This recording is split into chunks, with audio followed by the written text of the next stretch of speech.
This week is Spinal Cord Injury Awareness Week if you're in Australia. Or if you're in North America, it's Spinal Cord Injury Awareness Month. And this year we're saying hashtag I'm more than my disability. Hi, my name is Emily. I am a wife, I'm a mother, I am a PhD candidate, and I also work for SCIA as a social worker and running their resilience programs. We talk about the language of disability, the subconscious bias.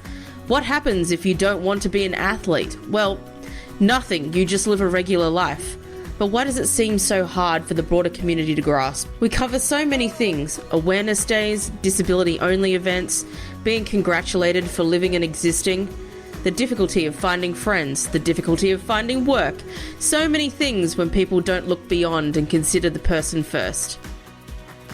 Who are you and what do you do? I mean, we've already talked about it in the introduction, but do you want to elaborate on it a little bit more? I think I have multiple roles in my life, as many of us do, each taking the spotlight at different times.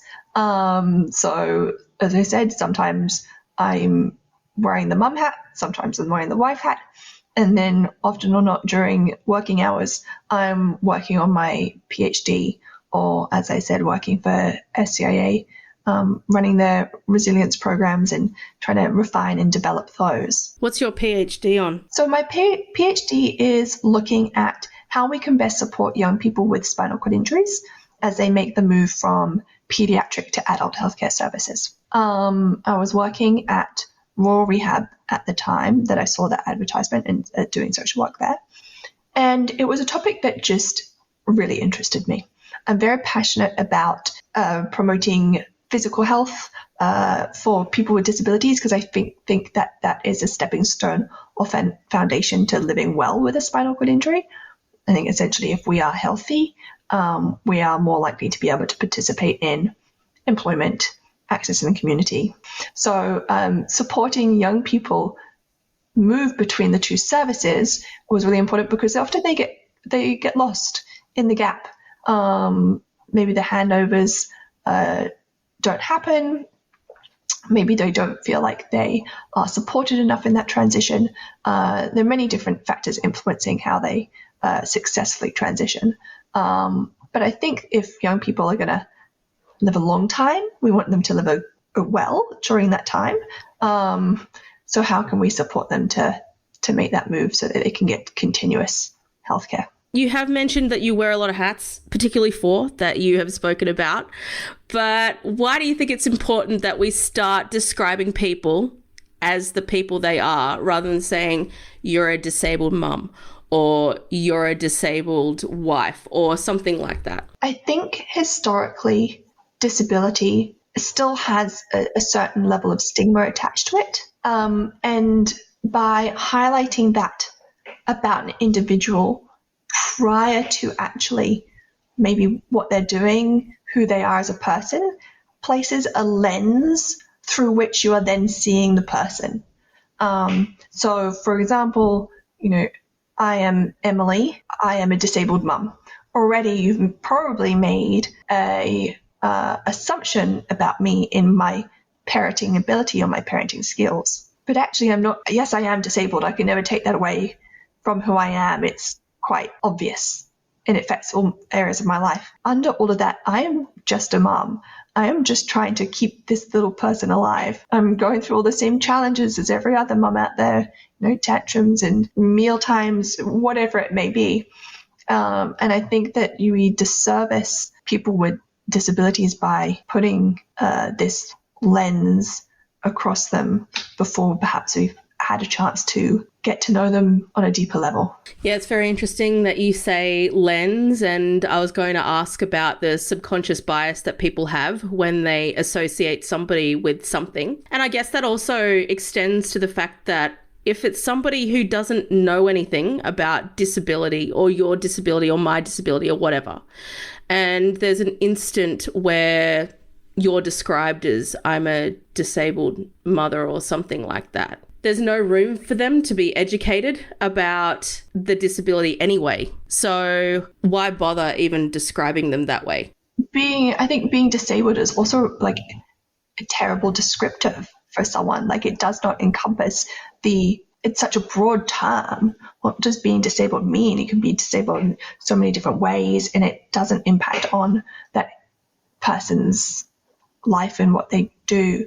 But as you said, having this lens that people see you through because that term has been used impacts how they see you, and maybe they make assumptions, and it perhaps then creates barriers to you accessing services or being included in the group. Can you just explain a bit further as to what you mean by barriers? Because it's not necessarily physical, although they are a very obvious barrier. It could be not being invited to something. It could be actively excluding somebody based on the bias rather than finding a way to include them somehow. You know, what other physical or non-physical barriers could there be? Not just for the wider society, I guess, but also for the person with the disability themselves. I think as an example, using, I guess if we stick on the mum route, as we've been talking about, one of the barriers I think I often face is that people perhaps don't know how to interact with me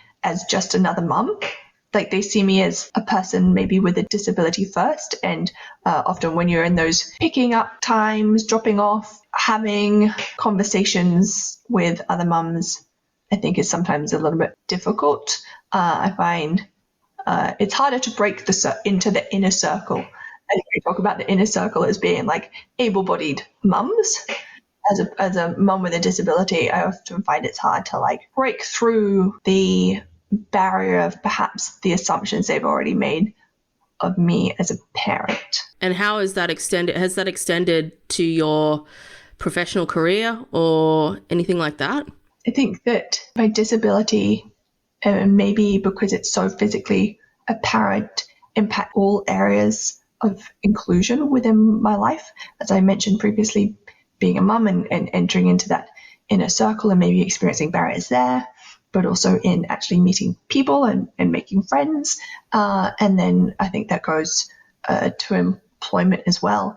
And I think oftentimes it's just because people don't know how they can help, if they need to help, how to interact with you on a human level without seeing the disability first. And I think that's why this awareness campaign is so important in educating the wider community, that we don't want to be seen by our disability first. We want to be seen by the merit and by the other roles that we take in life. I think we had this conversation off the recording, but you don't say, oh, that's the vegan mum, or you don't say, oh, that's the non-vaxxer mum over there. We should all just be mums.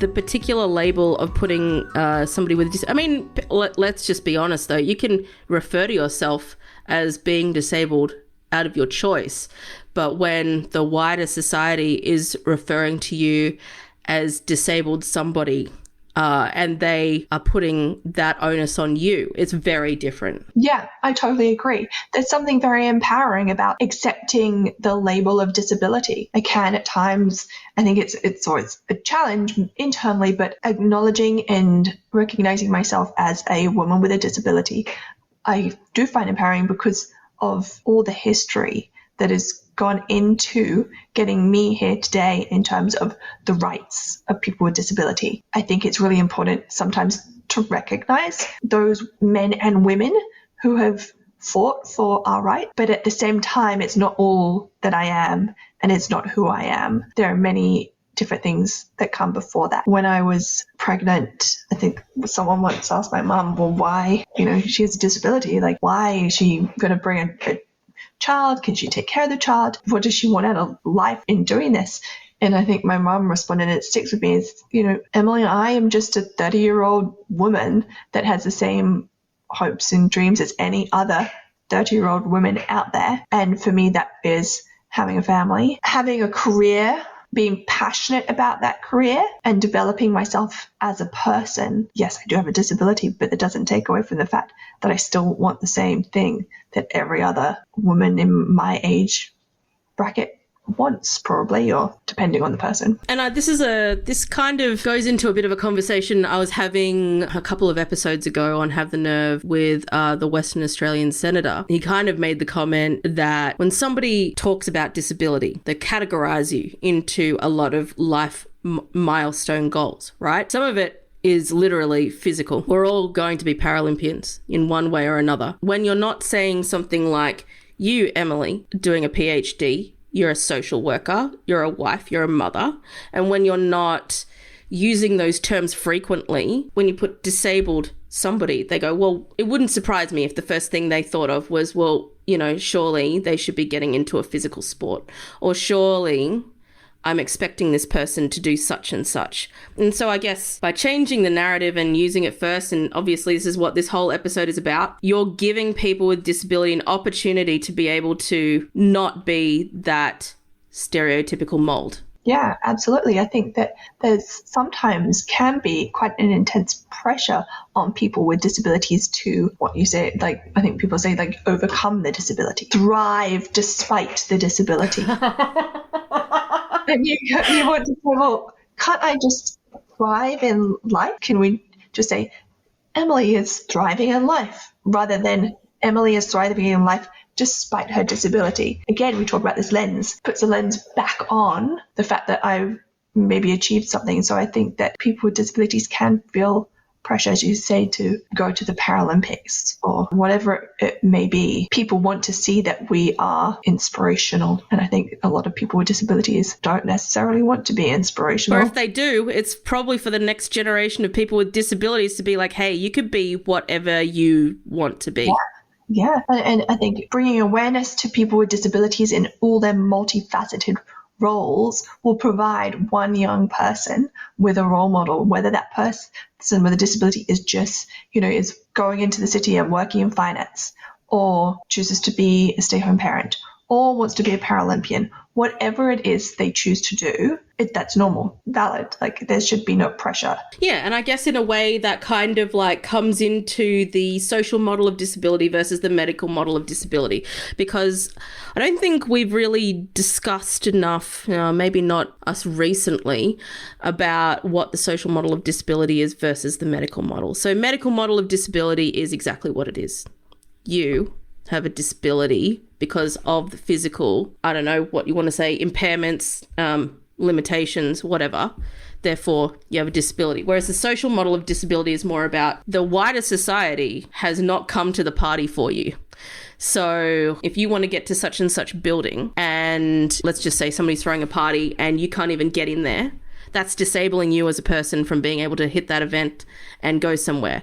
If you're unable to work because your employer does not want to, I guess, be more accommodating to the needs of somebody with a disability, whether it's a flexible working situation, or, you might not be able to work full-time in the hours allocated, that's disabling you as being a member of society. It's all about disabling people as members of society. And I guess in a way, by continuing on that path with calling a disability first, you're kind of moving into, you're disabling that person. Does that make sense? By labeling them first. I agree. And I think that placing disability before a person's name or before what they do maybe reduces our expectations of that person, and therefore using it first as a first descriptor for someone puts up a barrier, because you've already made an assumption about what they can do. It has nothing to do with the person's actual functional ability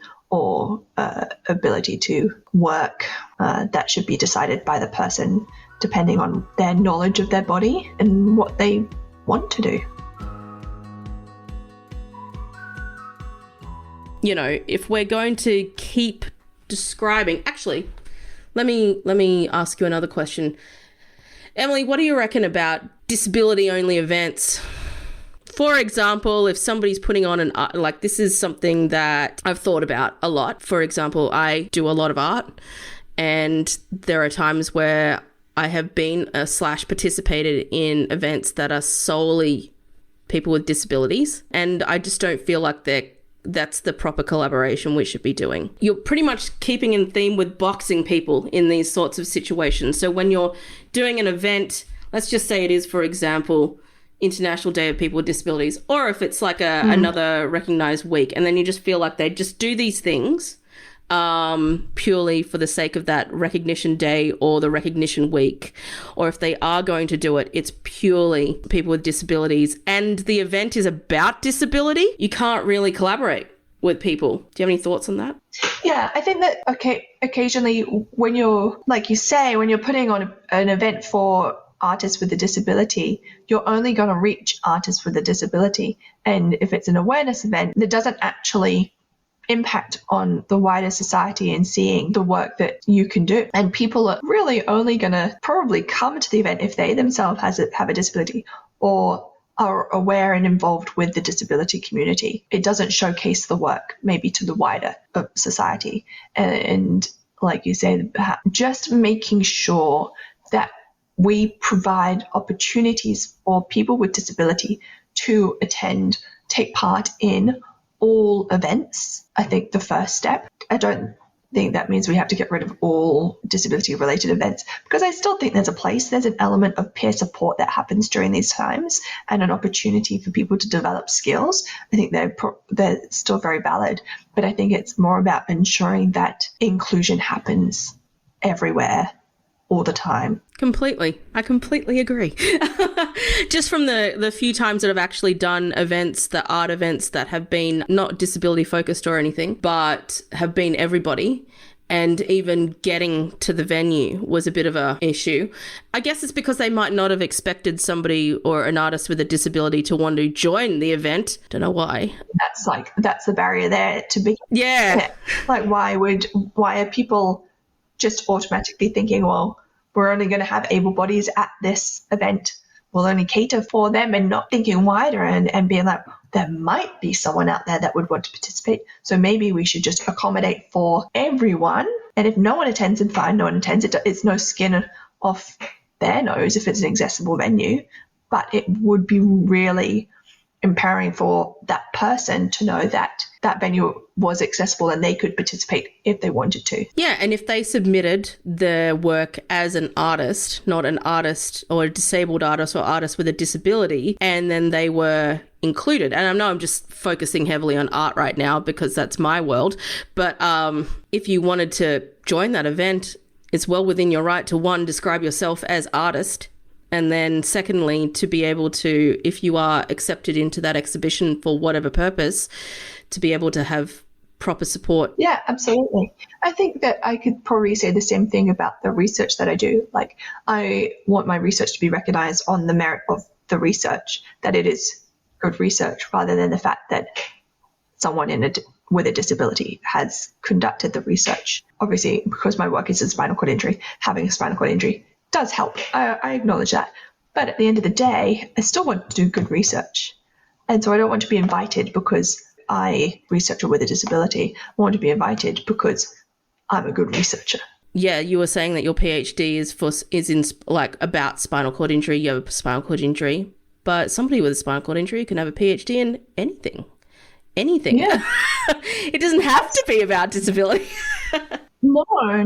And I think that goes with like work as well. I think sometimes people with disabilities feel like they have to work in the disability space because it's safe. It's a safe space.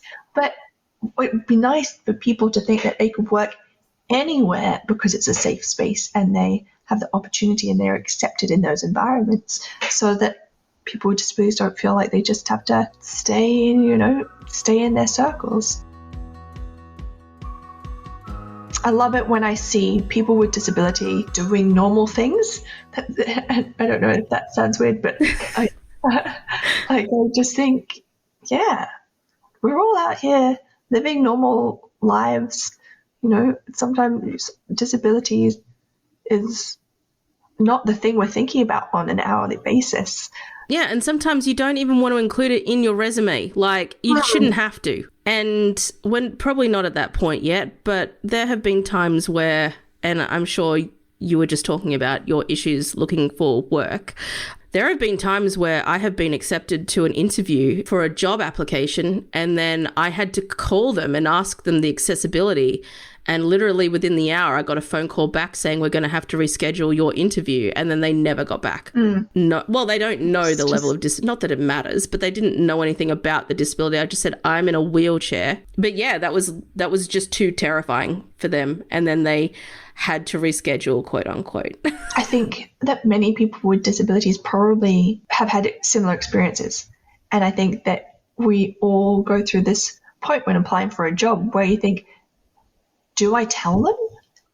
Do I not tell them? Do I be upfront? I don't want to go in there and then shock them and then they don't know how to interact with me. But also, I don't want them to bring me in because I have a disability. Like, I want to be competitive, a career level, on an academic level, whatever it may be. It's this real balance of, I need them to know that I need to be able to access the building, but I also don't want this to impact my opportunity. And I think that that is a very difficult thing and it's a very sad thing that we have to consider this. Not only are we going through the process of finding a job, which is stressful in itself, putting yourself out there, putting your skills out there, but you have to put yourself out there as a person as well, and be judged as a person. So you're getting judged in two areas of your life. Very difficult, isn't it? And the rejection that comes from your example is a rejection of you as a person, and that never feels nice. And that's just something that people with disabilities face every day in different areas. I literally just thought about, and I don't know if this has happened to you, just on the topic of subconscious bias, right? I mean, when you're continually not, I guess, exposing, for a lack of a better term, people to the disability itself, or people with a disability doing something regular, or, God forbid they should talk about something that is nothing to do with disability at all. You also run the risk, I guess, of people literally congratulating you. There have been times in my life where I have been stuffed in the street and then applauded for going down the street, or I have been congratulated for doing my own shopping, or I've been, I remember once putting my wheelchair in the car and a woman wound down her window to applaud me. And it's just bizarre. I guess the conscious bias goes from you can't do everything. So this thing, holy crap. Yeah, absolutely. There's, I'm going down the road or, waiting for a bus and, someone always, not always, but people will just say, so lovely to see you out. And I'm like, well, yes, okay, thank you. People with disabilities don't just stay home all the time. Like we go out, we have jobs, we go to school, we go out with friends. There's, people with disabilities don't just survive in the comfort of their homes. Is there anything else you would like to talk about while we're here talking about the importance of making sure people see people as the people they are? I think that we've covered a lot today in a short period of time. And this, I think, is something that we're both obviously quite passionate about. And I'm sure we could continue this conversation for a while. I think that the language is so important in many different ways. It holds weight even when you think it doesn't. And therefore using language, disabled, disability, may be thrown around by people as a descriptive word for someone because it's an obvious word to use to describe, if you look at myself, it's very obvious. I'm in a power chair. It's the weight and the impact of that word is probably more than they think when they use it. And I think that just educating people around that language is important. You've been listening to Have the Nerve, a podcast about so much more than just disability. This is Spinal Cord Injury Awareness Week, and if you'd like to know more about Spinal Cord Injuries Australia, please visit scia.org.au. As per usual, please don't forget to give this podcast a 5-star rating if you're listening to us on Spotify or Apple Podcasts, and tell your closest friends about Have the Nerve, as well as your absolute mortal enemies, because who am I to leave out such a large demographic of potential listeners?